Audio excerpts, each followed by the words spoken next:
বহুবার রিপ্লাই দিয়েছে, আজকে রিপ্লাই দিচ্ছে সরি। একজন শিক্ষার্থীকে শিক্ষাবৃত্তি দেবো, শিক্ষাবৃত্তি পৌঁছানোর জন্য তাকে যদি বলি তুমি মধুর ক্যান্টিনে আসো বা হচ্ছে টিএসসিতে আসো, এটার চাইতে সহজ হয় তাকে হলে যেয়ে পৌঁছায় দেওয়া। তো এরকম যেগুলো সেবামূলক কর্মসূচি সেগুলো হলের কোর্টদ্বারায় হলে গিয়ে পৌঁছে দিয়ে আসছি।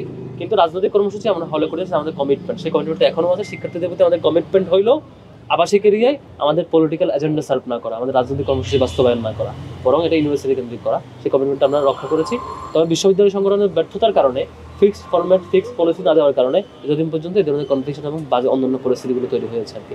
ইউনিভার্সিটি সংগঠনের দায়িত্ব হলো দ্রুততম সময়ের মধ্যে সকল সংগঠন অথবা সকল টিচার এবং অন্যান্য ইউনিভার্সিটির স্টুডেন্টদের প্রতিনিধিদের সাথে বসে একটা সুন্দর পরিস্থিতি চলে আসা, যেখানে আইন বিশেষজ্ঞদের সাথে পরামর্শ নেওয়া হবে, যার মাধ্যমে রাজনীতি করতে চাওয়া কোনো শিক্ষার্থীর আইনি অধিকার হরণ হবে না, আবার রাজনীতি করতে না চাওয়া কোনো শিক্ষার্থীর অধিকার হরণ হবে না। দুইটার ভারসাম্যপূর্ণ অবস্থান থাকবে।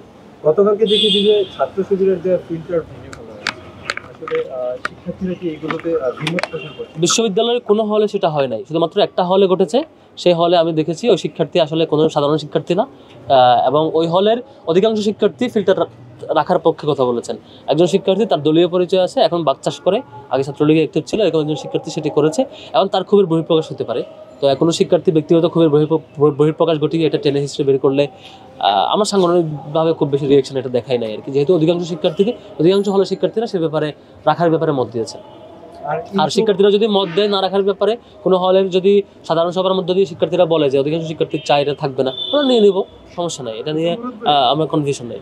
যেরকম পরিস্থিতি সৃষ্টি হচ্ছে, এতে কি ডাকসু নির্বাচনের বিরুদ্ধে ডাইরেক্ট অ্যাকশন, এটা কি শিবিরের আপনারা মনে করেন? আমি জানি না এটা কি বুঝাইছে। আমি একটা টক শোতে ছোট টিম বলতে একটা ওয়ার্ড শব্দ চয়ন করেছিলাম, সেটা নিয়ে একটা দল বাজে রাজনীতি করতেছেন। যে দলটা ব্যক্তি রাজনীতি করে, যে দলের মধ্যে কোনো স্ট্রাকচার নাই, তাদের কাজ হলো যে দু একজন মন্ত্রী মিনিস্টার বা দু একজন বড় ভাই অমুক তমুককে মেনটেন করবে, পাঁচ সাতজনকে মেনটেন করবে, তাদের আরও জুনিয়র থাকবে। এই এক একজনের বলয়কে কেন্দ্র করে এক একটা সার্কেল, নানান গ্রুপ উপগ্রুপ ব্যক্তি উদ্যোগে কাজ হয়।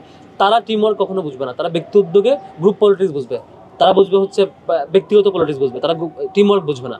আমাদের টিম ওয়ার্কটা ছিল, ধরেন আমি একটা বড় ফেস্ট নামাবো, আমার সেই হলে ধরেন আমি হলে ফার্স্ট এড বক্স পৌঁছাবো, তাহলে 4-5 জন এসে তো ফার্স্ট এড বক্সে রিসিভ করে হলে পৌঁছাবে। তো ওই এজেন্ডা সার্ভের জন্য ওই স্পেসিফিক ওই 4-5 জনের সেদিনের টিম। ধরেন আমি হচ্ছে ফ্রি হেলথ ক্যাম্পেইন করবো, ওই দিনে ওই হলের শিক্ষার্থীদেরকে ওয়েলকাম করার জন্য 4-5 জনের আমার মিনিমাম একটা টিম লাগবে না, 5-7 জনের। অথবা আমি ওই হলে একটা জিনিস মেসেজ পৌঁছাবো, আমার একটা প্রতিনিধি টিম গিয়ে কথা বলবে, বাইরে থেকে তো কেউ যাবে না, ওই হলের শিক্ষার্থীরা যাবে। যখন যে হলে যে এরিয়ায় যে স্টুডেন্ট ওয়েলফেয়ার কর্মসূচি আমরা বাস্তবায়ন করেছি, সেখানকার বাস্তবায়নের জন্য তখন যাদের পরীক্ষা ছিল না, ক্লাস ছিল না, তুলনামূলক ফ্রি ছিল আমাদের ম্যান পাওয়ারদের মধ্যে, তাদের সাপোর্টটা আমাদের নিতে হয়েছে। যখন যেই টিমটা ভলান্টিয়ার হয়ে সাপোর্ট করছে, সেটাকে আমি টিম বুঝাইছি। যারা টিম ওয়ার্ক বুঝে না, ব্যক্তি পলিটিক্স বুঝে, তারা এটা মর্ম বুঝবে না, তারা বাজে ফ্রেমিং করবে, এটা খুবই স্বাভাবিক। কাদের ভাই বলেছে 9 দফার মধ্যে ছাত্রদের নিষেধের 7 দফাটা আপনারাই বেশি পুশ করতে, এটা আসলে কাহিনী দেখি না, এটা কেন? আচ্ছা, এটা গুরুত্বপূর্ণ প্রশ্ন। আব্দুল কাদের নাকি আজকে একটা পোস্ট করছে যে হচ্ছে ছাত্র রাজনীতি নিষিদ্ধের জন্য 7ম দফা যে ছিল, সেই 7ম দফাটি আমরা অ্যাড করেছিলাম বা আমি অ্যাড করেছি বলে, এবং এটা নাকি রাজনীতি নিষিদ্ধ করা ষড়যন্ত্র। এটা হচ্ছে মানে নির্বুধের মতো আচরণ আর কি, অবুঝের মতো কথাবার্তা, যে হচ্ছে অথবা ইন্টেনশনালি দায় চাপানোর কথাবার্তা। এই দফা আমি অ্যাড করেছিল সত্য, কেন এড করেছি কখন এর ব্যাখ্যাটা দিয়েছিলাম। 9 দফার ভ্যালিডিটি থাকে 1 দফার ঘোষণার আগ পর্যন্ত। 1 দফা ঘোষণা এবং হাসিনা পতনের মধ্যে দিয়ে 9 দফার ভ্যালিডিটি শেষ। 9 দফা তখন কেন? তখন শিক্ষার্থীরা হলে ছাত্রলীগকে পিটিয়ে বের করছে, ছাত্রলীগের বিরুদ্ধে কি বলে কঠিন প্রতিরোধ করে করছে, ছাত্রলীগের সন্ত্রাসী সশস্ত্র পজিশন নিয়েও শিক্ষার্থীদেরকে দমাইতে পারে নাই। তখন ফ্যাসিবাদ ক্ষমতায়, বিশ্ববিদ্যালয়ের ফ্যাসিবাদী প্রশাসন ক্ষমতায়, আওয়ামী প্রশাসন ক্ষমতায়। সেই মুহূর্তে শিক্ষার্থীদের নিরাপত্তার জন্য, শিক্ষার্থীদের সেফটি ফিল করার জন্য কিভাবে শিক্ষার্থীদেরকে নিরাপত্তা দেবো, সেই কথা মাথায় রেখে আমরা 7ম দফা করেছি। যেহেতু আওয়ামী ফ্যাসিবাদকে আমরা ভাঙতে পারি নাই, তখনও আমরা হাসিনার পতন হয় নাই, তখনও পুরো ক্যাম্পাস রাজনীতি আমরা সংস্কার করতে পারি নাই, সেজন্য আমাদের এই স্ট্যান্ডে যেতে হয়েছে। এবং এই স্ট্যান্ডের মধ্য দিয়ে আমরা বিশ্বাস করেছি যে ফ্যাসিবাদ পতনের আগ পর্যন্ত শিক্ষার্থীরা এটার মধ্যে দিয়ে সেফ ফিল করেছে।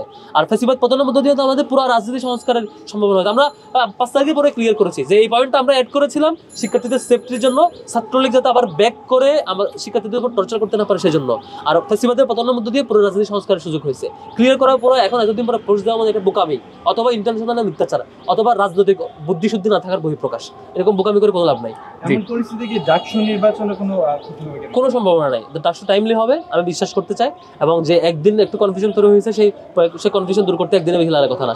ইউনিভার্সিটি প্রশাসন চাইলে সবার সাথে বসে ডাকসু কেন্দ্র করে ছাত্র শিবিরের প্যানেল কবে আসতে পারে? এটা সময় আসলে জানবেন, যখন প্রার্থীরা জমা দেওয়ার ডেট আসবে তখন জানিয়ে দেওয়া হবে। আচ্ছা ভাই, আমরা কয়েকজন সাধারণ শিক্ষার্থীদের সাথে কথা বলেছিলাম, তারা আমাদেরকে জানিয়েছে শিবির ভালো কাজগুলোতে অংশগ্রহণ করে এবং তারা ভালো কাজ করে, কিন্তু তারা বারবার যে একটা বিষয়ে এসে আটকাচ্ছে, যে হচ্ছে ৭১-এর জামাতের যে অবস্থান বা শিবিরের যে অবস্থান, ক্লিয়ার করেছি এবং আজকের এখানে এটা রিপ্লাই যাব না। ভাই কালকে যে হচ্ছে যে হ্যাঁ, তাদের প্রত্যেকের এটা নিয়ে আজকের আমাদের বলেছে যে আপনাদের অবস্থানটা তারা এখনো হচ্ছে স্পষ্ট হতে চাচ্ছে। শিক্ষার্থীকে আমাদের গত টিএসসি অডিটোরিয়ামে যে প্রেস কনফারেন্স করেছে সেই ভিডিওটা একটু দেখে নেবেন, ভাই অথবা কালকে আপনি যে নিজে একটু দেখে নেবেন, তাহলে ক্লিয়ার করেছি স্পষ্টত বক্তব্য দিয়ে এবং লিখিত বক্তব্য দিয়ে পরের দিন ৩টা দর্শকদের রিপ্লাই দেওয়ার পরে যদি কেউ কনফিউশন থাকে সেটা সবাই একটু দেখে নেবেন, তাহলে ভাই, ফাতেমা বলে বলেছেন যে বাম সংগঠনের রাজনীতি ছাড়া ছাত্র সংগঠনের রাজনীতি ছাড়া সব রাজনীতি নিষিদ্ধ করা হয়েছে।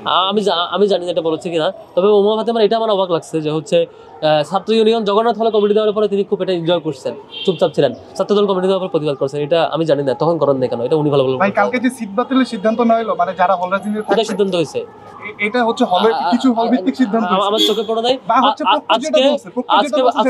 আজকে প্রপোজ কমিটির কমিটির মিটিং হয়েছে বোধ হয়, আমরা সেই সিদ্ধান্তের অপেক্ষায় আছি। লিখিত সিদ্ধান্ত আসলে, মৌখিক কোনো সিদ্ধান্তকে আমি সিদ্ধান্ত মনে করছি না, লিখিত সিদ্ধান্ত আসলে আমরা ফিডব্যাক দেবো ইনশাল্লাহ। Thank you.